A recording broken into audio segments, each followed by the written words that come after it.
Hey, quantitative lit guys and gals. So, quantitative lit is a general study of mathematics as it is involved in the real world for you. Covers everything from simple math up to business math, some construction stuff. It's pretty cool. I like quantitative lit. So, let's just get started with Module 1, Lesson 1's guided notes. We'll start off by saying that if you complete these guided notes, you are allowed to use them on the assignments and to have them to study for test questions or the test review for each unit. You are allowed one attempt at each assignment, so please do not fail to do your notes so that you have them to use. All right, so start out by talking about ratios. A ratio is a comparison of two quantities by division. So there's three ways to write a ratio. We can say that the number of wins to losses was 2 to 3. We could write it with a word, 2 to 3, or as a ratio in a fraction form, 2 over 3. So the simplest way to work with a ratio is to turn it into a fraction. I know that a lot of people don't think, fractions, but there's so many calculators out there that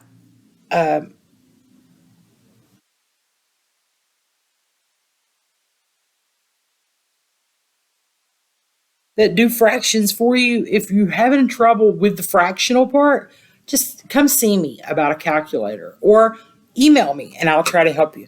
So the simplest way to work with a ratio is to turn it into a fraction.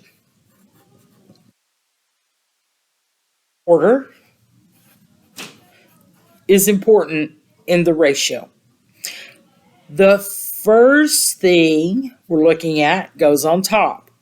The second thing or number that we're looking at goes on bottom. So to write a ratio in simplest form, we write it as a fraction in simplest form. So let me give you an example here. Let's say that you had 40 students and 16 were girls and 24 were boys. Now there's three ratios I can write from that. I can talk about the number of girls to boys, which would be 16 to 24. And if I divide both those by 4, I'd wind up getting 4 to 6, which would divide by 2 more, which gives me 2 to 3 as my final ratio. That's the ratio of girls to boys. I could talk about the ratio of girls to students, for example. So I've got 16 girls and 40 students. Well, if I divide both those by 8, I'd get 2 over 5, telling me that 2 of every 5 students is a girl. I could do the same thing with boys to students. 24 over 40, which would be 6. If you divide it both by 4, it'd be 6 to 10, which is 3 to 5. If I wanted to look at it that way, dividing it both by 8. But what I'm trying to tell you is you just have to answer the question. If the ratio says girls to boys, then girls goes on top, boys goes on bottom. If it says girls to students, girls go on top, students go on bottom.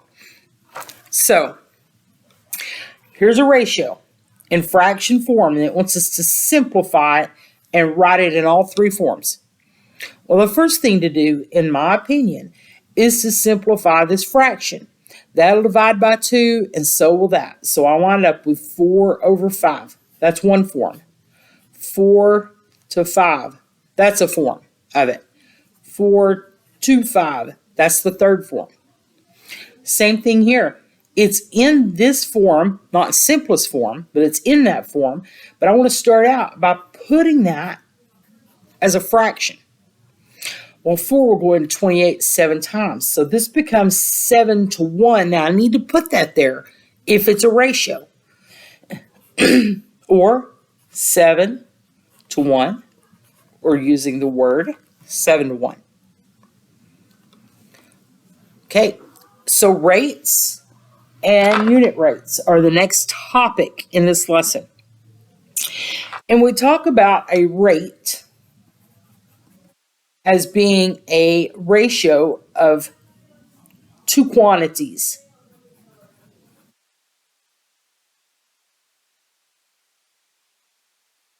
That have different units.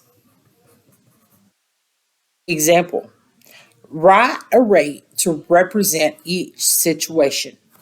Okay, so if I go to the next page, that's not it, this is it, and I have two examples here. A car travels 85 miles on 4 gallons of gasoline. Well, we're writing a rate. So it's 85 miles to 4 gallons.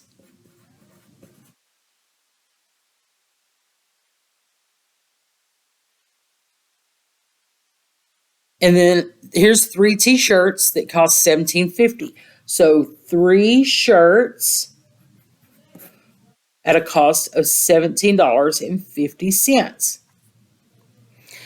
So a unit rate, those are both rates. Sorry. A unit rate has a denominator of 1.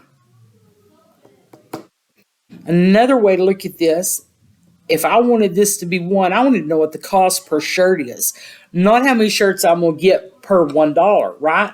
So this really is better served to us if it's flipped to $17.50 over 3. And this symbol or slash like that can be used in place of per. So it's $17.50 per 3 shirts, 85 miles per 4 gallons. To find the unit rate, we need to separate the units from the number part of the fraction.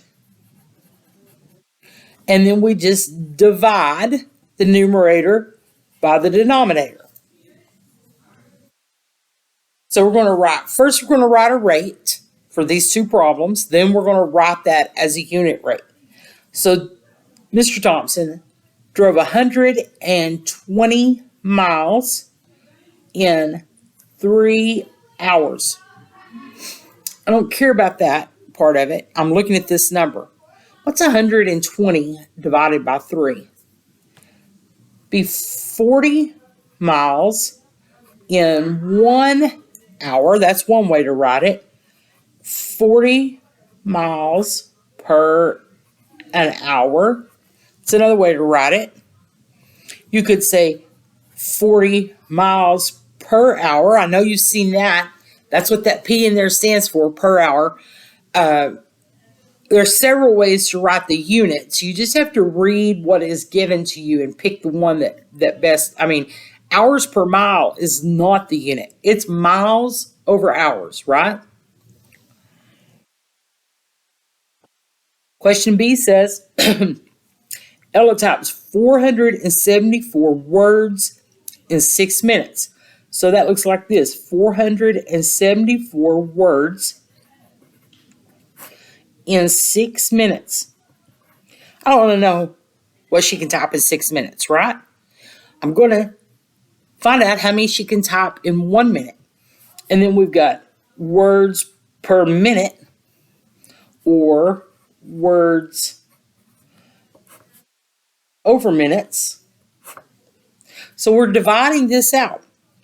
474 divided by 6. Pull out a calculator. I'm not asking you to do this in your head, by no means. But that happens to be 59. because 6 will go into 47. 5, I lied. 6 will go into 47 9 times, right? 9 times 6 is 54, 8 times. 8 times 6 is 48. Doesn't even go that many times. My God, I messed that up. Maybe I should have just got a calculator, you think? 47 divided by 6 will go 7 times. 7 times 6 is 43. That leaves 34. 44. That can't be right. Get a calculator. You're going to find that Miss Burns is our math teacher. She crazy as a loon. And it's possible. But let's just look at it here as 474 divided by 6, which is 79. That's close both times. 79 words in 1 minute. Or 79 WPM, words per minute.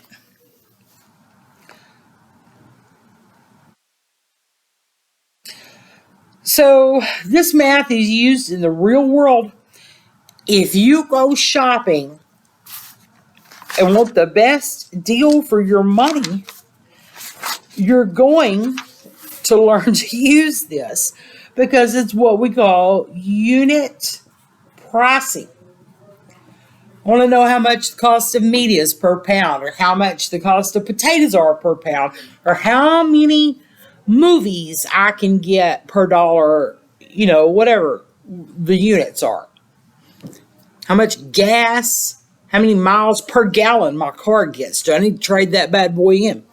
So the simple way to do this is you take the total price and you're going to divide it by whatever the quantity is. For example, I have for $8, I can buy 16 pounds of potatoes. Sorry, that's sloppy. Of potatoes. So I'm paying at store A, I'm paying 50 cents per pound. That's what that looks like. That's a pretty good price. And I go to another store, and if I could get for $12, I could get 20 pounds. Would that be a better deal? Well, I don't know. Let's look. What's 12 divided by 20? That's 60 cents per pound. That is not a better deal. So you want to go with this deal at the first store. That's an example of math in the real world when we talk about unit pricing.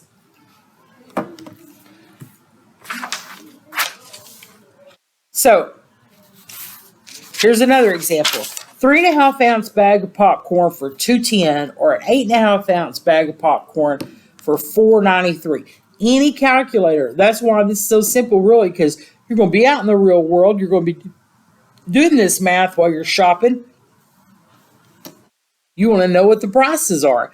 Here you've got the total price is $2.10. You're going to divide that by the number of ounces, 3.5. And you got to have the same units here. You can't compare ounces price to pounds price, but these are both in ounces and ounces, so it's okay. Total price of this is $4.93, and for that you get 8.5 ounces. So $2.10 divided by 3.5. This is 60 cents per ounce, right? Then the next one is $4.93 divided by 8.5 ounces, which means I'm only going to pay 58 cents per ounce here. This is a better deal in the long run. Now, if you don't have $4.93, say you got $3, well, you're kind of limited.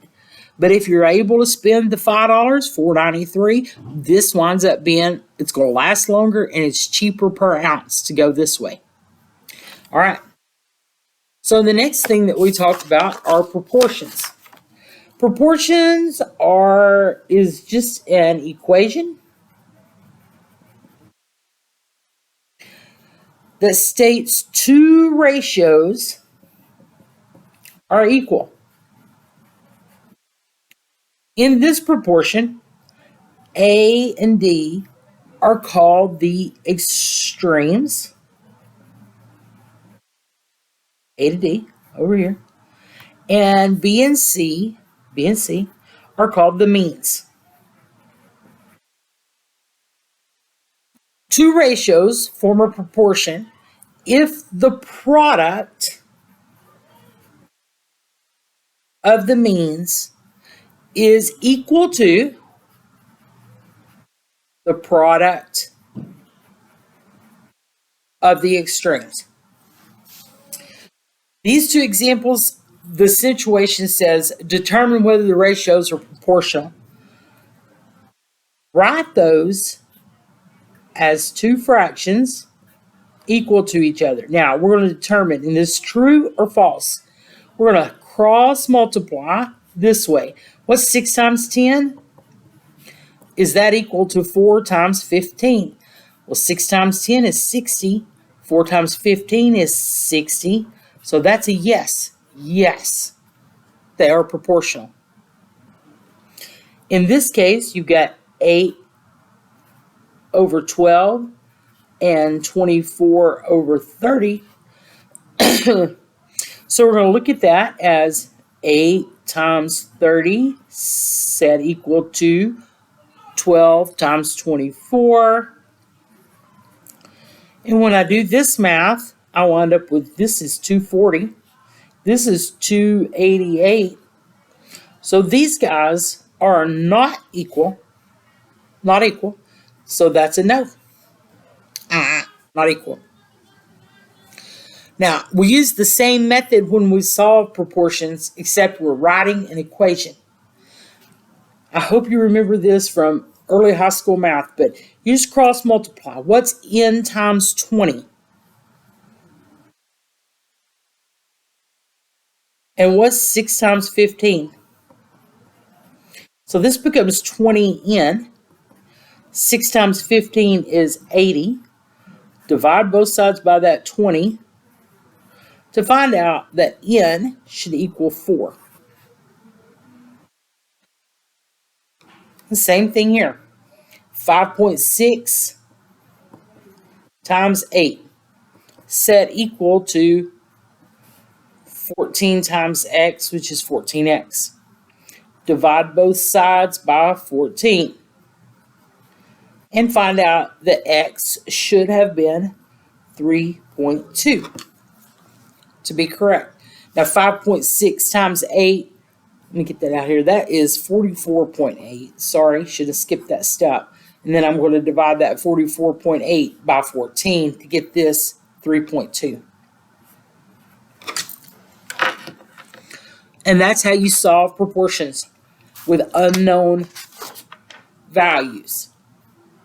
Variables, right? Unknown values. That's what that variable means. I don't know what that is. Last one. An example. A train traveled 324 miles in 4 hours. So we're talking about miles over hours here. If the train continues at the same rate, how many miles will it travel in 10 hours? Well, we're looking for a proportion here. We're saying that this is going to be the same ratio or rate. So miles per hour equals miles per hour. Let's start plugging stuff in. 324 in 4. 324 in 4. And that's equal to, I don't know how many miles in 10 hours. So when I cross multiply here, I get 4x equal to 324 times 10, which is 3,240. Right? And then I divide both sides by 4 to find out the answer in 10 hours is the train right here will travel 585 miles in 10 hours. Okay, good luck with your assignment. If you need some help from me, be sure and email me specific questions, please. Even if you have to copy and paste something into an email to get to me.